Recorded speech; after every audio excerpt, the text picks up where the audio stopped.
বিশ্বকার রাসূল বয়ান করছিল, বক্তব্য দিচ্ছিল, আল্লাহর বয়ান তিনি বক্তব্য দিচ্ছিল।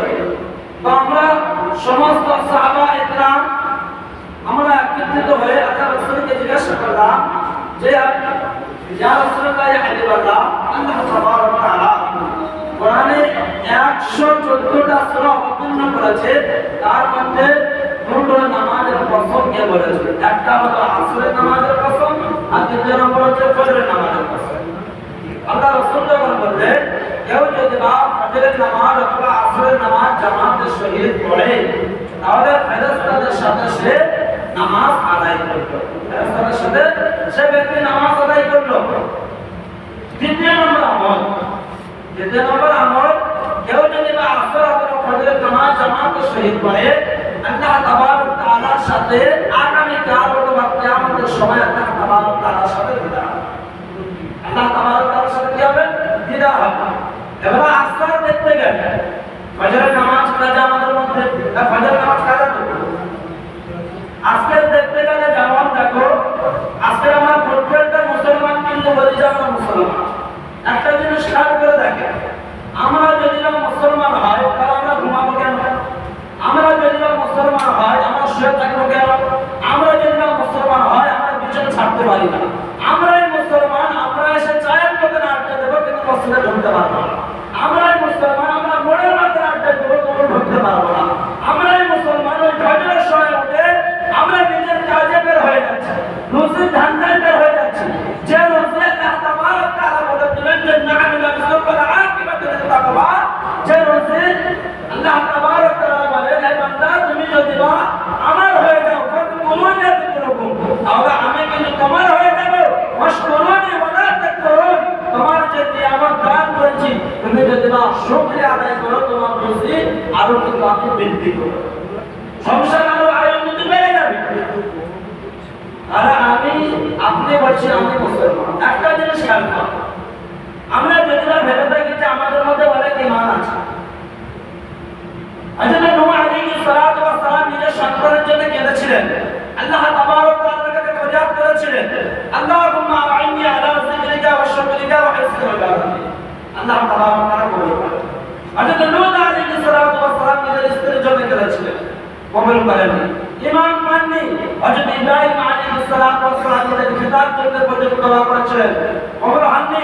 হযরত পাক সাল্লাল্লাহু আলাইহি ওয়াসাল্লাম নিজের চাচার জন্য আবু তালিবের জন্য পর্যন্ত করেছিলেন, তবুও ঈমান মাননি। কত বড় আফসোস, জানালা নবী হয়ে রাহমাতুল লিল আলামিন বিশ্ব জগতের নেতা হযরত পাক সাল্লাল্লাহু আলাইহি ওয়াসাল্লাম নিজের চাচার জন্য যখন কাঁদছে আল্লাহ তাবারক তাআলা অবতীর্ণ করে উনি বলার মধ্যে ইন্নাকা লা তাহদি মান আহবাবতা, হেদায়েত কিন্তু তোমার কাছে না, হেদায়েত হলো আমার কাছে। হেদায়েত প্রাপ্ত যদি বা হেদায়েত যদি বা দিতে হয় তাহলে তুমি হেদায়েত আমি দেব, আপনার কাছে হেদায়েত। আর আজকে সবথেকে বড় আল্লাহ তাবারক তাআলা ঈমান নামে দৌলত দিয়ে আমাকে আপনাকে দুনিয়ার মধ্যে প্রেরণ করেছে, দুনিয়ার মধ্যে প্রেরণ করেছে। ঈমান হারা হয়ে তাদের কিন্তু মৃত্যুবরণ হয়েছে। আর ঈমান হারা মৃত্যুবরণ হলে আল্লাহ রাসূল নিজেই বলেছে ওই জানাজা শরীক হও না, ওই মৃত ব্যক্তির জন্য দোয়া করো না, কোনো দোয়া কবুল হবে না, কোনো দোয়া কবুল হবে না। আজকে দেখো বেদিনরা গায়ের মুসলিমরা প্রত্যেকটা আসর প্রত্যেকটা জায়গা কিন্তু দখল করে নিয়েছে।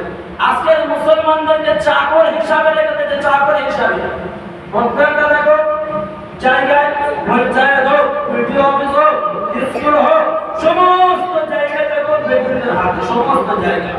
আর আমাকে আপনাকে চা পাওয়ার জন্য রেখে দিয়েছে, চা পাওয়ার জন্য চাকর হিসাবে রেখে দিয়েছে। শুধুমাত্র বাকি আমাদের শুধু মসজিদ অথবা মাদ্রাসা, কবরস্থান, ঈদগাহ শুধুমাত্র বাকি, সমস্ত জিনিস কিন্তু বেদিনদের হাতে চলে গিয়েছে। এখনো পর্যন্ত আমরা সচেতন হইনি।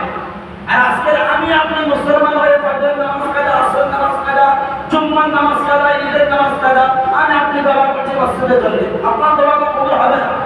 এই আপনার দোয়া কোনোদিন কবুল হবে না, এটা আল্লাহ রাসূলের কথা, আল্লাহ রাসূলের হাদিস। আপনি আমি তো মুসলমান বলছি,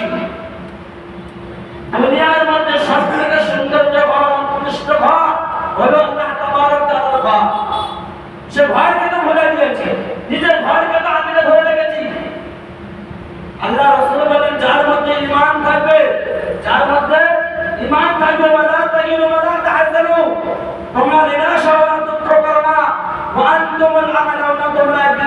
হবে ইন কুনতুম মুমিনিন, তাদের মধ্যে কিঞ্চিৎ পরিমাণ পরিবর্তন হয়ে থাকে, তারাই বিজয়ী হবে। আজকে আমার আপনার মধ্যে নামাজ নেই, আমার আপনার মধ্যে খোদার হুকুম নেই, বলতে সব কাজ করছি, যদি আমরা সব কাজ করছি করতাম তাহলে আল্লাহর হুকুম তো অমান্য করতাম না, আল্লাহকে ভয় করতাম, আল্লাহকে তো এক বলে মেনে নিয়েছি, আল্লাহর উপর বিশ্বাস স্থাপন করেছি, পরিপূর্ণ বিশ্বাস করি যে আল্লাহ তুমি যেটাই করো আমাদের কল্যাণের জন্য করো, ভালোর জন্য করো, কিন্তু আল্লাহ তোমার হুকুম আমরা মানব না, তোমার হুকুম আমরা মানব না।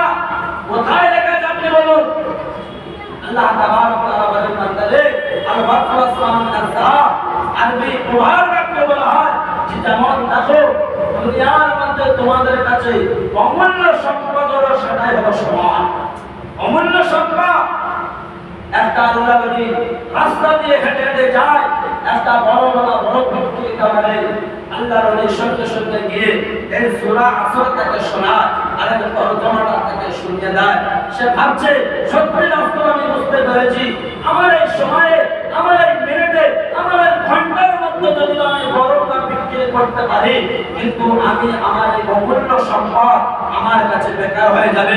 কেন এই 1000 টাকা আমি যে বড় বিক্রি করবো, আমার এই বড় যদি 1 ঘন্টার মধ্যে যদি আমি বিক্রি করতে পারি, আমার বড় কিন্তু বলে বলে শেষ হয়ে যাবে, আমি তাহলে বেকার হয়ে যাব, আমি আমার আত্মীয় স্বজনের কাছে মূল্য থাকবে না, দাম থাকবে না, সন্তানের কাছে দাম থাকবে না, মানবের কাছে দাম থাকবে না, দুনিয়ার মানুষের কাছে দাম থাকবে না, কোনো বন্ধু বান্ধবের কাছে দাম থাকবে না, আমার বড় আমি যদি ওই সময়ের মধ্যে বিক্রি করতাম তাহলে কিন্তু দুনিয়ায় আমার সমস্ত এইরকম আজকে যদি বা সঠিক সময় আমরা যদি বা কাজে লাগাতাম, আমরা ঈমান হয়ে ঈমানদার হয়ে আমাদের মধ্যে নামাজ নেই, আমাদের মধ্যে ইবাদত নেই, আমাদের মধ্যে খোদার হুকুম নেই, আমাদের মধ্যে আল্লাহ রাসূলের সুন্নাত নেই, আমাদের মধ্যে আল্লাহ রাসূলের তরিকা নেই, আজকে যদি বা আমি আপনি ভাবি যে ইহুদি নাসারা যারা গায়রে মুসলিম পর্যন্ত সমস্ত মুসলমানদের সম্পদ পর্যন্ত ছিনিয়ে নিয়েছি, শুধুমাত্র এই মসজিদ মাদ্রাসা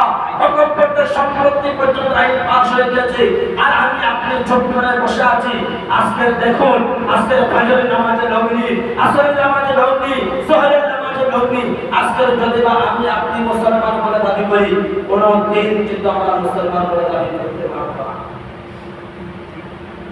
আজকে আমরাই যদি বা বলি যে আমরা মুসলমান, তাহলে আপনার উপর আল্লাহ তাবারক ওয়া তাআলা আপনার উপর নামাজ ফরজ করে দিয়েছে, আপনি কি করছেন?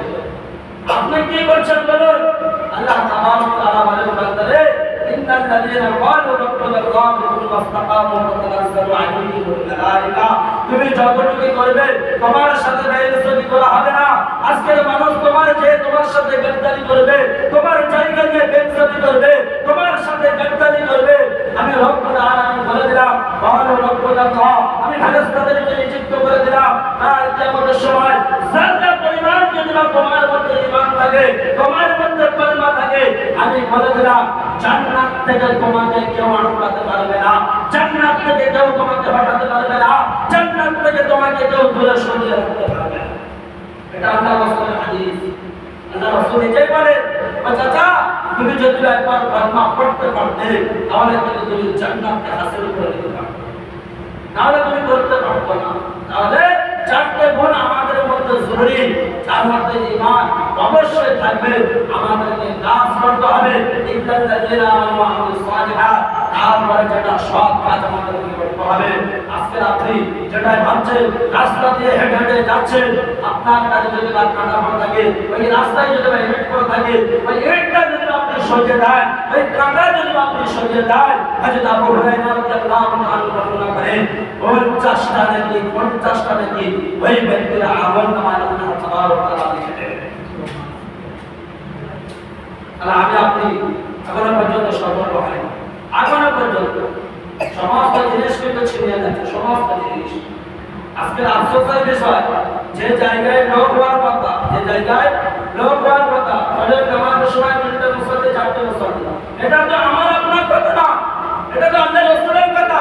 ঈমান আস্তে আস্তে মুসলমানদের মধ্যে উঠে যাচ্ছে, ঈমান তোলার জন্য কত অনেক কেরামতি করছে ওই সরকার, কিন্তু আজকে সেই জালে কিন্তু আমরা ফেসে যাচ্ছি, সেই জালে আমরা ভেসে যাচ্ছি শয়তানের চক্রান্ত, শয়তানের ওয়াসওয়াসায় আমরা কিন্তু ডুবে যাচ্ছি, আমরা কিন্তু আল্লাহ তাবারক ওয়া তাআলার রাস্তায় আমরা পর্যন্ত আসতে পারি।